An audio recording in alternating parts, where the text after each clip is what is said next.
enorme nesse sentido, né? Então, a reindustrialização, eu acredito que jamais, dificilmente vou voltar, talvez, a que foi a industrialização brasileira completa, diversificada dos anos 70, dos anos 80. Mas há segmentos que você pode, de fato, constituir um núcleo importante da indústria brasileira. É o meu modo de ver, não é? No setor de defesa nacional.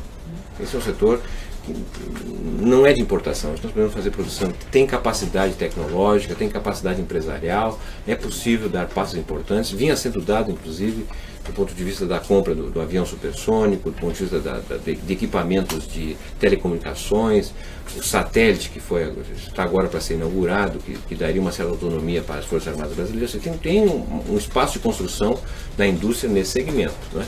Eu diria assim, tem a indústria associada ao agronegócio. Nós temos um agronegócio pujante, mas que é fortemente dependente de importações. Toda a parte de fertilizantes, né?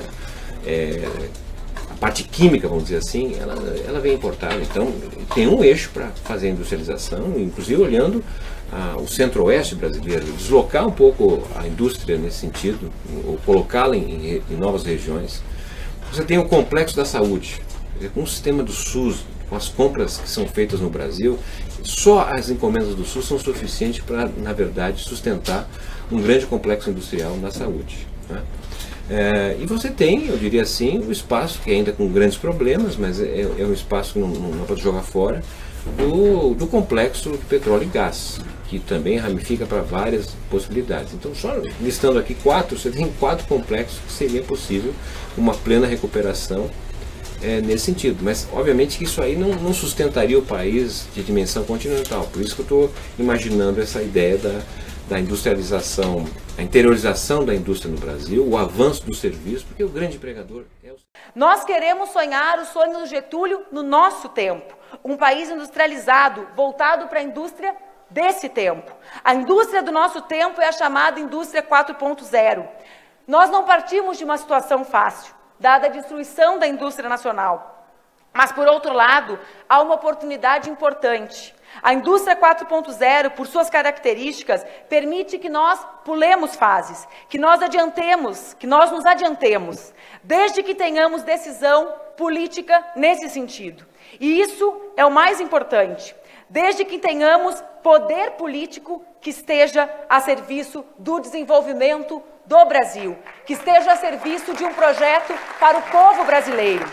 Nosso país, com um governo comprometido com o desenvolvimento, pode escolher alguns setores industriais para realizar uma política consciente da substituição de importações. Setores como petróleo e gás, química fina, defesa e mesmo o agronegócio são exemplos concretos disso. Falando de química fina, não é razoável, por exemplo, que a maior parte dos remédios que consumimos sejam feitos com insumos estrangeiros. Não é razoável que não valorizemos o valor estratégico da biodiversidade da Amazônia, superando a suposta contradição entre sua utilização econômica, necessariamente respeitosa e consciente, como faz o povo da floresta, com seus ecossistemas e a geração de desenvolvimento científico e tecnológico. Vencer essa dualidade é um pressuposto para a geração de riqueza e promoção de inclusão social no Brasil. Não é razoável também que exportemos petróleo cru. Não é razoável que não exploremos mais o gás natural da Bacia de Pelotas, no meu estado, por exemplo. Não é razoável que, sendo o maior produtor agrícola do mundo, não tenhamos uma fábrica de fertilizantes. Mesmo no vestuário, camaradas, uma indústria simples, importamos uma série de produtos estrangeiros para fabricar roupas como a que as pessoas, todos nós, estamos usando nesse plenário. Não é razoável que não investamos na indústria da defesa, estratégica para a nossa soberania de alto valor agregado. Preciso salientar, e é importante que saibamos todos disso, que enquanto nossas mulheres estiverem alijadas da produção de conhecimento tecnológico, esse sonho é ainda mais distante. De cada 1000 jovens de graduação no Brasil, apenas 22 escolhem carreiras vinculadas à chamada indústria de inovação.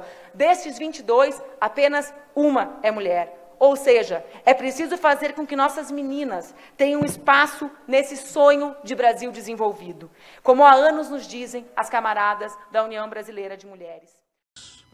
E é evidente que nós temos que reindustrializar o Brasil, porque as contas do nosso modo de consumo, dos ônibus, dos carros, dos celulares, da química fina, são industriais. E nós não vamos pagar isso com produto manufaturado, de baixo valor agregado, sem manufatura.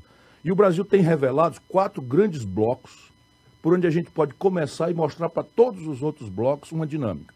Petróleo e gás, claramente, parar de vender petróleo bruto barato, refinar aqui, gerar uma indústria 2.0 de polímeros, de fibras, de todas essas garrafas PET, essas cadeiras aqui, tudo isso é petróleo. Só que nós estamos importando tudo isso. Complexo industrial do agronegócio, 40% dos custos de produção da agricultura e de pecuária mais avançados do mundo estão importados do estrangeiro. Qual é a razão para isso? Não há razão para isso. Terceiro, complexo industrial da defesa. O Brasil está processando suas comunicações militares, e se me permitir, eu quero abrir um parênteses aqui.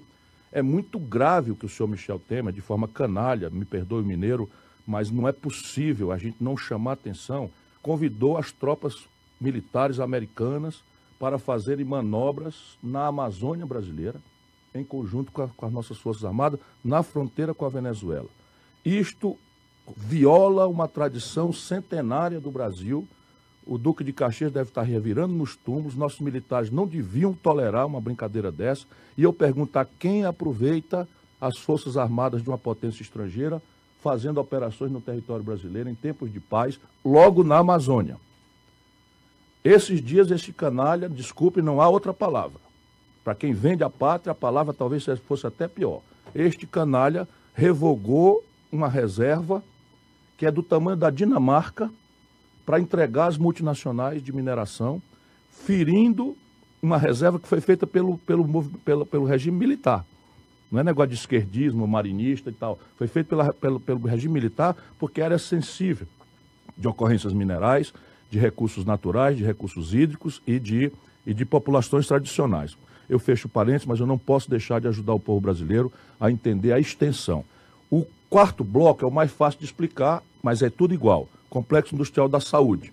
Repare bem, o brasileiro que está nos ouvindo e que está desempregado aí dentro de um ônibus. O Brasil, o governo do Brasil, nosso governo, esse ano, está comprando do estrangeiro 17 bilhões de dólares do Complexo Industrial da Saúde. Remédio, prótese, bengala, cama de hospital, cadeira de roda, essas coisas todas, que se você fizer um Instituto de Engenharia Reversa em Governador Valadares, para onde eu vou daqui a pouco, e incubar empresas, trazer a menina da universidade, você com a compra governamental, você gera um explosivo arranjo produtivo que permite que o Brasil gere emprego aqui e não nos Estados Unidos, na Europa. Ou seja, o Brasil, pobre como é, financiando com dinheiro público emprego na Europa, nos Estados Unidos e na China.